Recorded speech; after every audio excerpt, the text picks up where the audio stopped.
కొంపలు తీసే దానాలు.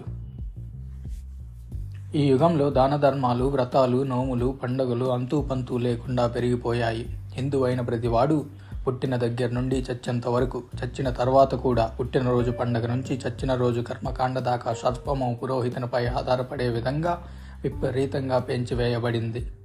చాతుర్వర్గ చింతామణి అనే గ్రంథంలో వ్రతఖండం అనే విభాగంలో హేమాద్రి అనే వైదిక పండితుడు ఈ అమాంబాపత వ్రతాల, దాన ధర్మాల మహత్యాలను విరివిరిగా వర్ణించి నానా కల్లబుల్లి కథలన్నీ అల్లాడు.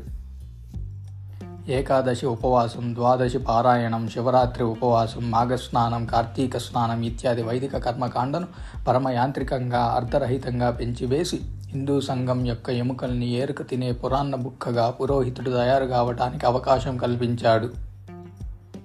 ప్రభువుల, ప్రజల సర్వస్వాన్ని నిలువు దోపిడీ చేసే పందికొక్కుగా మారే మార్గాన్ని ఈ హేమాద్రి పండితుడు సుగమం చేశాడు.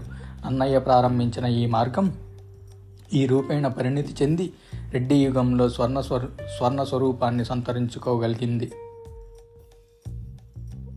గోవుల్ని, బంగారాన్ని బ్రాహ్మణులకు దానం చేసిన వారు గాయత్రి మంత్ర జపనారాయణులు.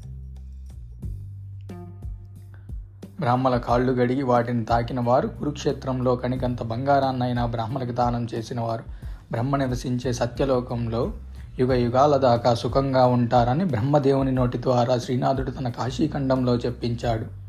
శ్రీనాథుడు రచించిన కాశీఖండం బ్రాహ్మణ భక్తిని, బ్రాహ్మణాధిక్యతని వెన్నెల్లా ప్రచారం చేసింది. ఈ భావాల్ని ప్రచారం చేసేందుకు అనంతమాత్యుడు రాసిన భోజరాజీయంలోనూ, ఈ యుగంలో రచించిన ప్రతి కావ్యంలోనూ సందర్భం వచ్చినప్పుడల్లా అడ్డమైన కట్టుకథలు, పుక్కిట పురాణాలు అల్లి ఇటు పాలకుల్ని, అటు సామాన్య ప్రజల్ని నమ్మించి, వంచించి పుణ్యం పేరిట, పరలోకం పేరిట వైదిక పురోహితులు దారుణాతి దారుణంగా దోచివేశాడు. తత్ఫలితంగా వీరు సమస్త భోగభాగ్యాలతో తొలతూగారు. ప్రజల కష్టార్జితాన్ని పన్నుల రూపేణా పురాణ బుక్కలుగా బోలాలాస జీవితం గడిపారు.